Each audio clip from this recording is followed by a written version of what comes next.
রাসূলুল্লাহ সাল্লাল্লাহু আলাইহি ওয়াসাল্লাম আলী রাদিয়াল্লাহু তাআলা আনহুকে লক্ষ্য করে বললেন, ওয়াল্লাহি, আল্লাহর কসম, যদি আল্লাহ তাআলা তোমার মাধ্যমে একজন ব্যক্তিকেও হিদায়াত দান করে, তাহলে এটা তোমার জন্য আরবের সবচাইতে দামি লাল জাতের উট পাওয়ার চাইতে অনেক বেশি পাওয়া হবে।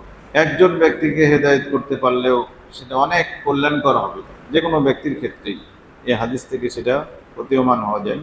এর উপরে আমল করতে হলে আমাদেরকে সবাইকেই নিজ নিজ জায়গা থেকে ইসলামের দাওয়াতি কাজ করতে হবে। আলেম হতে হবে এমন কোনো শর্ত নয়। আপনি যেটা জানেন সেটাই আপনার অধীনস্থ দিয়ে শুরু করবেন।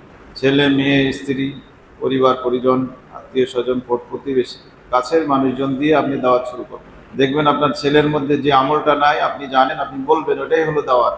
এভাবে সবাই নিজের নিজের জায়গা থেকে ইসলামের দাওয়াতি কাজ করতে হবে। আল্লাহ আমাদের তৌফিক দান করেন, আমিন।